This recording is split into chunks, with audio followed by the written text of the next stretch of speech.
Nah, di dalam diagram alir itu yang pertama bahan baku kan, ya bahan baku. Terus diapakan bahan bakunya? Misalnya dicuci, ya dicuci, air kotornya keluar, ya kan. Setelah itu diapakan? Dimasukkan ke dalam air panas, ya. Namanya apa? Dibikin air panas itu? Direbus. Bahasanya direbus. Kalau teknologinya disebut apa? Nah, itu teknologinya. Kemudian dipanaskan. Berapa derajat panasnya? Kalau panasnya sembarangan, suhunya sembarangan kan nggak boleh. Panasnya, suhunya harus tertentu kan, sesuai dengan tujuan produkmu. Maka panas memanas itu tadi dikatakan sebagai teknologinya. Dikeringkan, oke, dikeringkan. Di mana keringnya? Di matahari atau pakai alat pengering, suhunya berapa? Itu namanya teknologi. Sama nggak? Nggak sama dengan kursus, ya. Terus bagaimana bisa mengembang? Ya, kalau kamu bikin kue tart, bagaimana supaya mengembang kue tartnya? Pakai apa? Nah, itu namanya apa? Emulsi. Nah, kamu tambahkan kan? Nah, tambahannya kan ada ukurannya. Nah, namanya emulsinya itu apapun terserah. Emulsinya tadi tambahannya tidak boleh seenaknya. Maka penambahan emulsi dan jumlah penambahan yang tertentu itulah teknologinya. Paham kan? Aku yakin paham. Ini paham. Kalau Mas ini kelihatan cepat ini. Paham. Banyak kalian itu kalau mau belajar sama dia itu. Saya dari matanya dalam dia paham. Paham lah Mas. Paham ya Mas. Enggak juga ya enggak tahu. Enggak paham.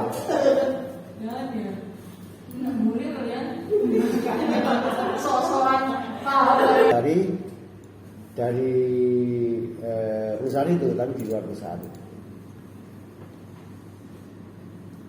Anggota panel berasal dari luar berdasarkan atas latar belakang pendidikan, asal daerah, kelas ekonomi dan sebagainya. Kenapa kok dikelompok-kelompokkan seperti itu? Asal daerah, kemudian kelas pendidikan, kelas ekonomi. Kenapa? Oh, ini kelompok A dari Batak, ini B dari Jawa. Ini yang ekonominya menengah ke atas, ini yang ekonominya menengah ke bawah. Itu kenapa? Kenapa? Kalau seorang panelis kok bukan dibedakan tapi dikelompok-kelompokkan. Kenapa harus dikelompok-kelompok?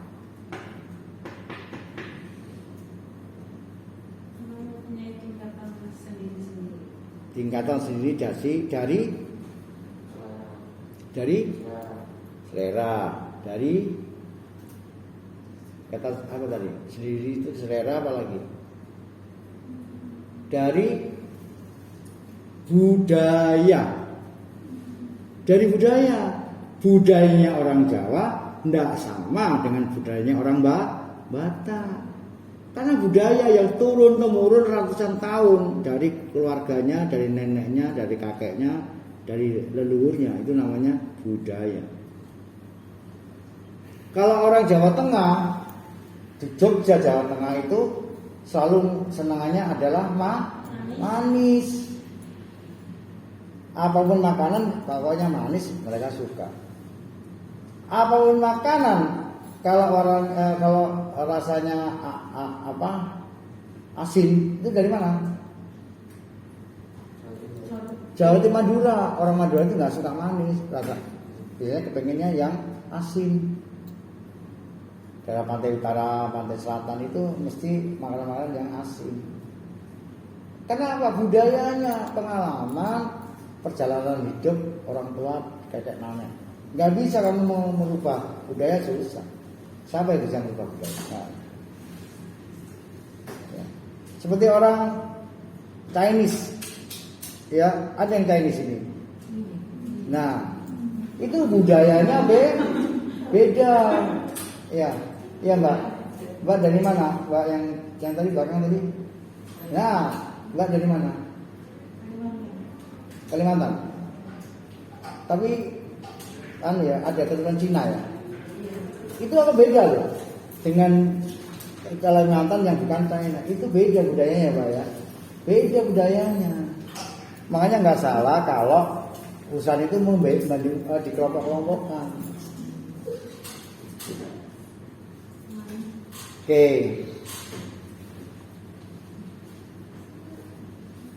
Pengujiannya sangat sederhana. Misalnya antara A dan B mana yang lebih disukai tadinya. Kelima, panel agak terlatih, semi trade panel. Rodok terlatih, rodok ngerti tentang keilmuan ini.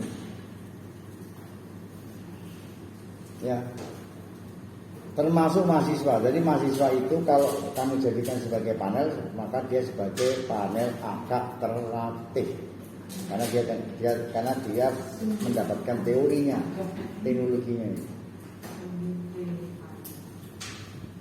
Dan panel agak terlatih itu jumlahnya 15 sampai 20 orang. Jadi kalau kamu menggunakan teman-temanmu untuk menguji penelitianmu harus banyak, nggak 1-2 orang, minimal 10. Nanti dia ajarkan bagaimana mengukur sebuah penelitian kamu atau penelitian kamu itu akan diukur dengan apa, apakah dengan kimiawi atau dengan organoleptik. Itu harus ya wajib. 2 penelitian itu wajib setiap mahasiswa tangan. 1 penelitian secara kimiawi dengan menggunakan alat-alat laboratorium, dan kedua adalah penilaian sensori, ya, indrawi atau penilaian yang menggunakan panca indera.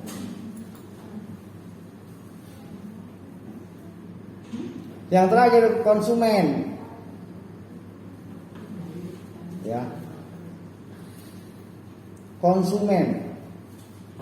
Nah, konsumen itu seperti saya sendiri utama itu, kamu misalnya di pabrik susu, terus kemudian kamu ingin mendapat respon masyarakat sebagai konsumenmu, maka kamu jadikan mereka sebagai panel konsumen.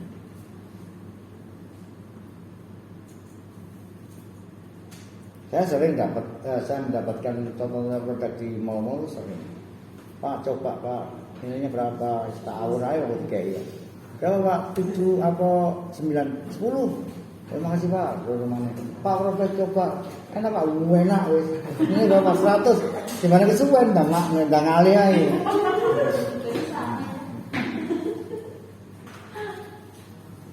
Nah, di sini belum ada di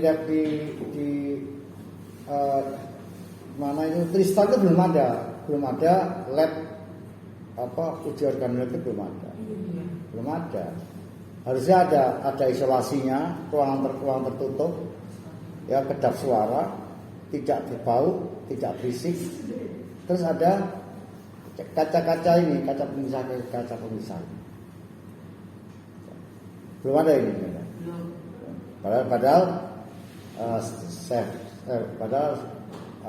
Trista itu mendidik orang menjadi chef, dan chef itu pasti ada pengujian organoleptik. Kamu usul sama bos Pak, usul Bapak ono lab organoleptik. Kalau sing usul mahasiswa kan diperhatikan ya. Katanya gitu.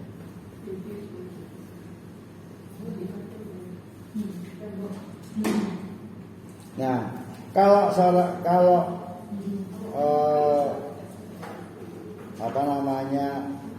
kantor atau pabrik ingin merekrut seorang panelis, mesti ada tahapan-tahapannya. Tahapan pertama wawancara, kemudian penyaringan, pemilihan atau seleksi, instruksi, latihan, dan uji pemasaran. uji kemampuannya itu penting ya. Kamu juga harus punya uji kemampuan. Kalau kamu sudah sarjana, bagi yang tidak punya pabrik ya, nggak punya perusahaan ya kamu mesti ngamar kan. Jadi semua pabrik ada panganis, Pak? Ada. Kalau pangan. Kalau kamu pabrik baja ya tidak ada mah. Ya. Nah, kalau pabrik baja terus mau diapain? Diapa kamu?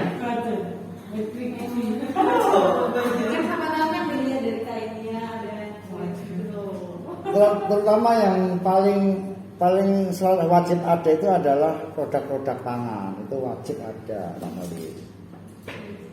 Terus yang kedua produk-produk pertanian seperti beras, jagung, komoditis tembakau, es krim itu wajib ada. Itu pandangannya harus memang kalau yang lebih pabrik itu harus memang benar terlatih atau sembarangan orang? Dilatih lah. Dia kan misalnya kamu ngelamar, kemudian kamu bagian mutu, ya itu kamu ini sebagai panelis. Kerjaanmu begitu, tiap hari ngicipi inovasi. Teknologinya di mana? Teknologinya adalah inovasi, mencampur. Kalau ada mencampur sesuatu yang baru, susu yang baru dicampur pemanasan. Ya, packaging yang baru itu namanya adalah teknologi pengembangan. Setiap orang panelis punya kemampuan mengembangkan produk-produk apa. Biasanya dia masuk ke dalam divisi divisi apa? Mutu.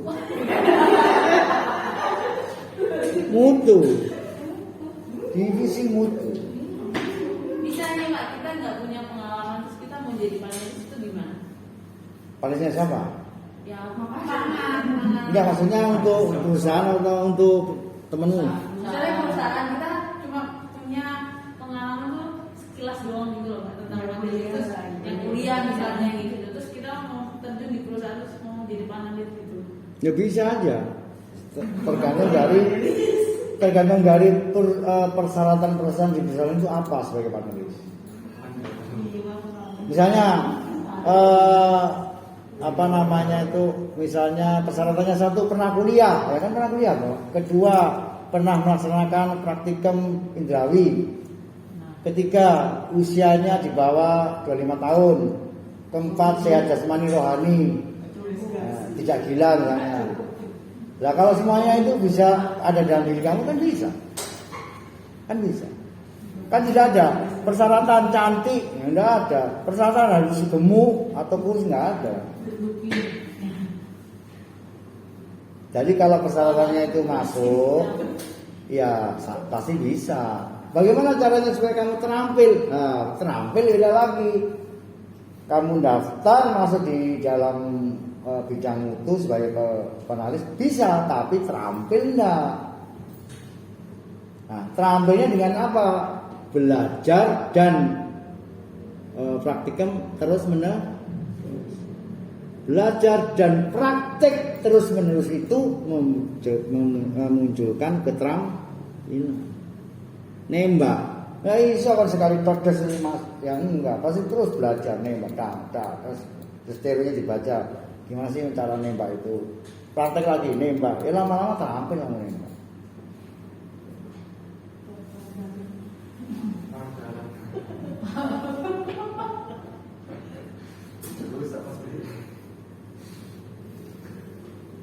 Ada perhatian terhadap pekerjaan penilaian organoleptik.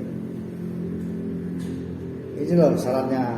Ada keinginan bekerja di organoleptik, bersedia dan mempunyai waktu, mempunyai kesempatan, kepekaan yang dibutuhkan. Kepekaan itu penting. Banyak orang nggak peka belas itu jadi penulis. Nggak peka, pacarnya nggak peka, mau yang produk. Harus peka dengan pacarnya, peka dengan produk. Orang yang nggak peka dengan pacarnya berarti orang ini bukan orang yang romantis. Kalau saya romantis sama istri saya romantis, sama anak saya romantis. Ya segitulah, meskipun saya udah tua. Karena cinta itu kan selama sampai mati kan. Anjir.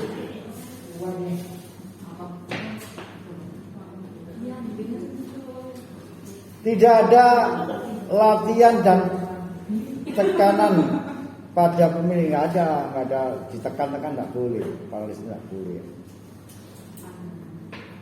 Meliputi panel konsumen dan panel tak terlatih.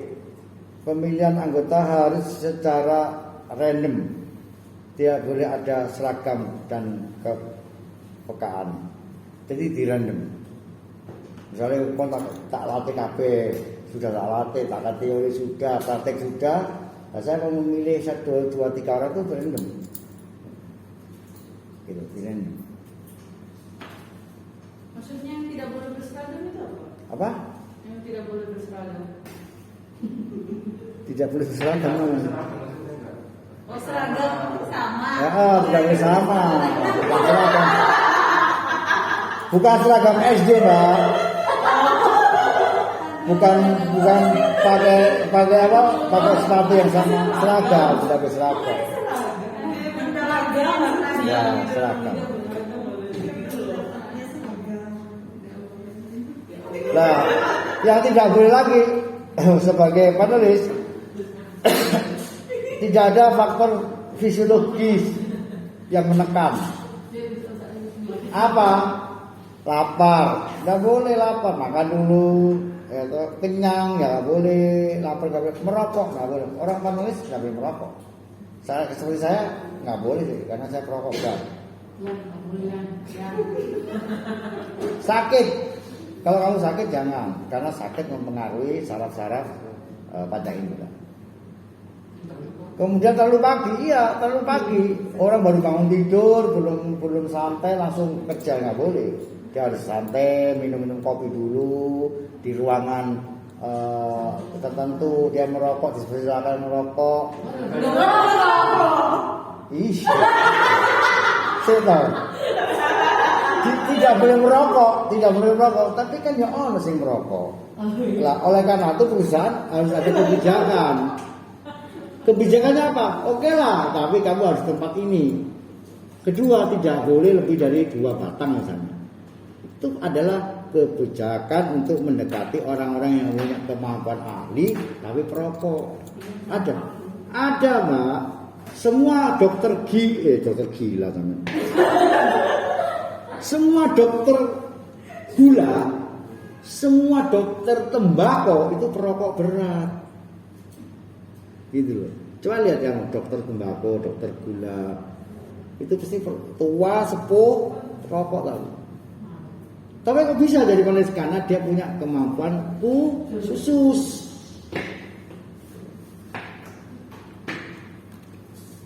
Kemudian kenapa terlalu pagi tadi? Jangan terlalu pagi karena masih belum konsentrasi, lapar, jadi harus agak siang. Ya. Dan tidak sakit, tidak sedang minum obat. Ya. Nah, sedangkan kasus psikologisnya stres, gembira selalu gembira ya boleh. Loh, tidak boleh. Sesuatu yang berlebihan tidak boleh. Terlalu gembira nggak boleh, terlalu sedih nggak boleh. Makanya harus sedang-sedang saja. Kalau kamu cari yang laki-lakinya dua manusia dua ini. Kalau cari istri jangan terlalu jangan terlalu cantik, jangan. Dan juga jangan terlalu jelek ya. Jangan. Terlalu cantik ya nggak boleh, terlalu jelek ya nggak boleh. Pokoknya yang terlalu hindari yang terlalu gemuk ya nggak boleh, terlalu kurus ya nggak boleh, terlalu kaya jangan.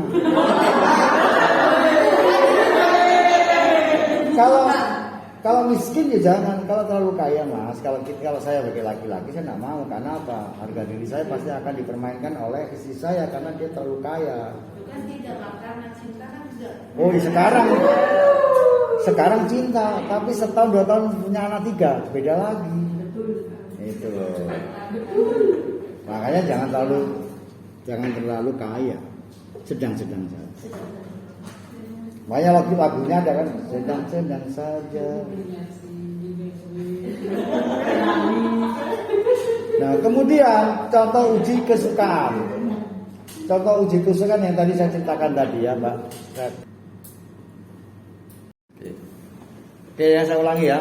Jadi kalau misalnya saya punya 3 produk kue yang bikin sama, saya Pak Bambang, kemudian mahasiswa saya panggil untuk bikin, saya buat untuk panelis, kemudian kita sepakati kalau kamu nilainya itu untuk mulut itu adalah rasa itu paling tinggi 9, kalau mata keindahan itu paling tinggi adalah 9, kalau kehalusan itu paling tinggi adalah 9. Setelah itu angka-angka kamu kumpulkan, kira-kira dari kue A, B, C bisa nggak kamu tentukan bahwa yang terbaik adalah misalnya Bambang 1 atau Bambang 3, bisa nggak? Bisa. Gimana caranya? Rata-rata. Apakah rata-rata itu bisa mewakili sebuah kesimpulan? Enggak bisa. Rata-rata tidak pernah mewakili sebuah kesimpulan akhir. Ya. Karena untuk menentukan terbaik itu banyak sekali faktor-faktor yang menentukan. Ya. Nah, oleh karena itu, karena rata-ratanya itu adalah banyak yang menentukan, maka dibuatlah sebuah metode, ya, metode matematika yang berfungsi untuk mengetahui atau menyimpulkan perlakuan terbaiknya itu mana. Ya, perlakuan terbaik atau hasil kue tatnya Pak Bambang yang terbaik dari Pak Bambang A, B, C itu mana? Itu kemudian oleh profesor saya, Profesor Dr. Tri Susanto, ahli pangan dan gizi Brawijaya, buatlah sebuah rumus yang disebut dengan uji efektivitas. Makanya setiap mata kuliah ini saya diwajibkan untuk menyampaikan teori uji efektivitas. Ya. Ini yang kedua, nanti yang ketiga terakhir ya. Maka ketika mari kita bahas uji efektivitas secara tuntas supaya kamu selesai mata kuliah ini punya kemampuan, keterampilan mengukur sesuatu dengan uji efektivitas. Uji efektivitas ini sudah ditransformasikan, sudah diuji coba di masyarakat, dan ternyata para ahli matematika mengakui bahwa uji efektivitas itu adalah sebuah metode yang sangat baik untuk mengukur apa seseorang atau benda atau barang yang terbaik di antara yang lainnya. Contoh misalnya, saya akan melihat atau mengukur dari mbak mahasiswa saya ini mana yang paling smart sebagai mahasiswa, bukan pinter ya, pinter kan rasanya kayak merendahkan, tapi mana yang paling smart. Maka saya menggunakan faktor-faktor penilaian. Faktor penilaian pertama adalah penampilan mahasiswa. Faktor kedua adalah kedisiplinan mengikuti kuliah. Faktor ketiga cara menyerap apa yang dikatakan dosen. Faktor keempat ini adalah faktor-faktor penilaian. Ya. Kemudian saya minta bukan Anda tapi dosen lain di sini atau kalian di sini, Mas, tolong bikin ini adalah nilainya, tolong diisi. Si Agus ini untuk keterampilan gini. Nilai-nilai itu kemudian dikumpulkan ke saya. Maka saya masukkanlah ke dalam metode itu. Saya masukkan ke dalam metode uji efektivitas. Nanti hasil akhirnya muncul mana yang paling smart, mana yang terbaik, mahasiswa yang terbaik. Itu akan muncul. Dan kemudian disimpulkan bahwa Mas A misalnya itu adalah terbaik dari mahasiswa di angkatan ini tahun ini. Kenapa? Dari ini metodenya, penilaiannya. maka tidak ada terpantahkan. Karena saya tidak menggunakan like and dislike. Saya tidak bisa menggunakan like and dislike. Jadi saya menggunakan metode. Makanya saya bilang pada para mahasiswa saya, kamu rugi kalau tidak bisa menguasai uji efektivitas. Karena uji efektivitas itu tidak hanya kamu sebagai mahasiswa pangan, tapi itu adalah terobosan untuk melakukan kreativitas lainnya. Contoh, ya, kamu menilai dosen, pakai itu. Mana dosen yang paling baik dalam mengajar? Nah, itu pakai uji efektivitas. Bahkan di politik pun saya menggunakan itu. Misalnya contoh sekarang ini yang muncul di permukaan, yang digembar-gemborkan, yang diisukan sebagai calon yang masuk jadi presiden, Ganjar, Prabowo, kan gitu. Saya pakai uji efektivitas. Muncul mana yang paling disukai oleh masyarakat. Akan muncul nomor 1 ini, nomor 2. Dan ini kalau kamu ikuti terus sampai pemilu, terjadinya pemilu kemudian hasil pemilu tidak berubah, nggak meleset. Nah, itulah kelebihan daripada uji efektivitas. Nah, ini saya gunakan PPT ya. PPT tadi Panca Indra menggunakan penilaian ini menggunakan Panca Indra. Digunakan untuk menilai komoditas pertanian. Memang komoditi pertanian. Kan saya sudah katakan bahwa ilmu pangan di Unitomo itu adalah komoditas pertanian. Baik itu adalah bentuknya daging, unggas, ikan, ya itu adalah komoditas pertanian. Dan dari dulu itu sebelum ada ilmu sensorik atau ilmu efektivitas itu adalah seni, art. Makanya para panelis itu disebut sebagai seniman. Misalnya kamu bekerja di pabrik rokok, kamu dijadikan sebagai panelis tembakau. Itu kamu sebenarnya seniman tembakau. Karena lebih banyak kepada seninya. Seni menilai, seni meramu dan sebagainya. Maka kemudian dikatakan sebagai arts. Dan ilmu ini lama ya, sejak 1950 sudah ada. Di Eropa ilmu ini sudah ada tahun 1950. Waktu Indonesia masih merdeka, belum banyak membahas masalah ilmu. Di Eropa sudah dilaksanakan ilmu. Makanya Eropa itu adalah gudangnya ilmu, karena dia berkembang terus. Ya. Makanya kalau punya duit, saya sarankan kamu belajarlah di Belanda, belajarlah di Perancis. Kamu pulang dari situ, di sana kamu unggul, pasti akan lebih unggul dari mahasiswa Indonesia yang lain. Karena apa? Karena keilmuannya, fasilitasnya sangat beda. Oke. Ada pangan tertentu yang tidak dapat dinilai dengan alat. Ya, ada pangan-pangan tertentu yang tidak dapat dinilai dengan alat yang saya katakan tadi itu. Jadi penilaian itu ada dua, Mbak. Yang pertama adalah yang disebut dengan penilaian kimiawi. Itu adalah penilaian yang menggunakan alat-alat laboratorium. Ya. Contohnya adalah kadar air, kadar abu, kadar lemak, vitamin A, vitamin B, itu semua menggunakan alat-alat laboratorium. Tapi ada yang tidak bisa,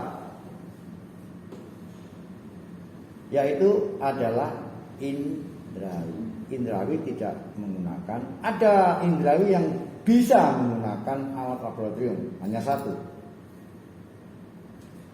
yaitu penilaian indrawi yang tujuannya untuk mengukur ketebalan atau ketipisan sebuah produk. Kasar halusnya produk tidak sama loh ya dengan ketebalan dan ketipisan produk. Kalau ketebalan ketipisan itu lebih faktornya kepada pembungkus. Ya. Kamu bikin apa? Misalnya masanya apa? Resoles ya. Itu ada bungkusnya itu. Nah itu mengukurnya itu ketebalan ketipisan pembungkusnya itu ada ya. Semakin tebal semakin enak enggak? Kalau kamu misalnya makan resoles, kalau bungkusnya itu patinya apa itu namanya itu semakin tebal enak enggak? Ya enggak enak. Makanya harus diukur ketebalan dan ketipisan dari pembungkus produk pakai apa itu? Tidak bisa kamu gunakan panca indera. Pakai alat. Satu-satunya penilaian indrawi yang menggunakan alat adalah ketebalan dan ketipisan sebuah produk. Nama alatnya adalah apa? Gak perlu mas? Bukan jaka sorong. Namanya aduh lali aku.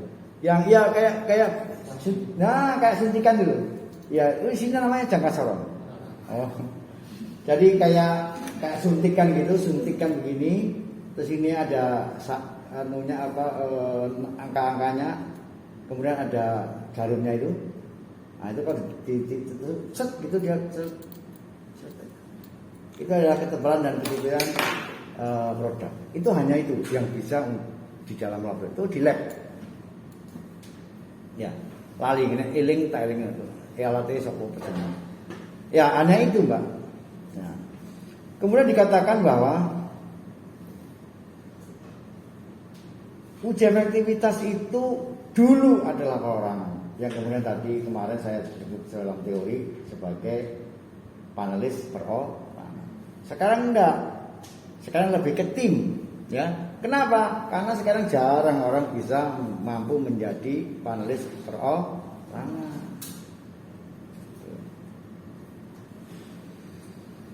Ya. Dan apa fungsinya sih uji efektivitas itu? Atau fungsinya apa? Kalau kamu menguasai penilaian indrawi ini atau sensorik ini untuk sebuah perusahaan, untuk kantormu, untuk pangan atau pekerjaanmu di bidang pangan atau pekerjaanmu di bidang chef, yaitu untuk pengembangan dan penelitian. Jangan salah, chef itu juga penelitian. Chef di hotel itu juga diminta untuk melakukan penelitian, diminta untuk memberikan pemikiran pengembangan restoran itu. Nggak sekedar masak. Kalau sekedar masak, ya sama nggak usah kuliah ya, karena itu sama saja dengan ibu PKK di kampung-kampung diajari juga tentang memasak. Tapi apa bedanya sih antara kamu kuliah di Panangan di sini dengan kamu mendapatkan pelatihan dan bimbingan memasak di kampung-kampung, di kantor-kantor? Apa bedanya? Ayo, siapa sing jawab?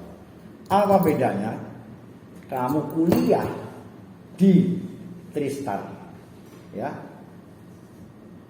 di mana kamu diharapkan bisa memasak dengan sebagai chef ya, dengan kamu dikursuskan di kampung-kampung atau ibu-ibu PKK atau ikatan wanita ya, sama dengan kamu diajari memasak, membuat produk.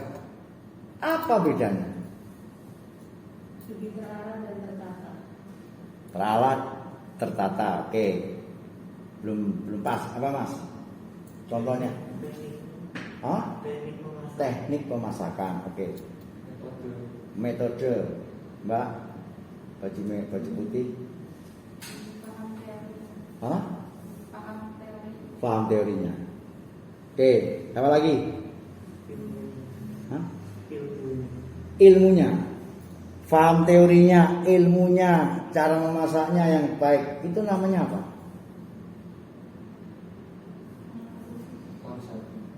Kalau tadi bilang untuk bisa memahami teorinya, kemudian kamu bicara tadi apa ya, apa cara memasak yang baik dan sebagainya lah, intinya itu semuanya itu disebut sebagai apa? Pengalaman juga masuk situ. Ada pengalaman, ada teorinya, ada arahannya. Namanya teknologi, itu membedakannya. Kalau kamu kuliah di pangan, kamu mendapatkan teknologinya. Ya. Kalau kamu belajar di ibu-ibu PKK, ikatan wanita di kampung-kampung, kamu tidak mendapatkan teknologinya, hanya mendapatkan cara memasak yang baik, cara membuat bakso yang benar, cara membuat resoles yang benar. Tapi teknologinya di mana? Nggak ada. Saya sering, Mas, di ibu-ibu PKK di kampung ya, di RT, di kelurahan, sering kami melaksanakan pengabdian. Cara membuat resoles itu kita mengajarkan pada ibu PKK. Kita mengajarkan tentang cara membuat jamu, itu juga ibu PKK. Tapi beda dengan kalau saya mengajarkan mahasiswa saya. Mahasiswa saya ajarkan tentang membuat bakso. Dia bilang, Pak, kok sama Pak dengan saya di kampung saya, Pak? Sama Pak, saya juga diajari sama ibu RT-nya seperti itu. Begitu saya bicara tentang teknologinya, baru dia, oh ini Pak yang membedakan. Ya. Tidak hanya masak, membuat bakso itu tinggal hanya bikin kuah, kasih bumbu, kasih pentol, dimasak. Enggak itu. Teknologinya yang mana? Nah, kalau kamu ditanya teknologinya yang mana? Jawabannya, di mana saya teknologinya ilmu ini? Ilmu pangan ini, teknologi pangan yang kamu kuliah ini, apakah itu mata kuliah saya, apa mata kuliahnya Bu Alin, apa Bu Nunu, atau Bu Petani, namanya adalah ilmu pangan ya. Ini. Kalau kamu sudah bicara ilmu pangan, mana teknologinya? Di mana ilmu ini teknologinya?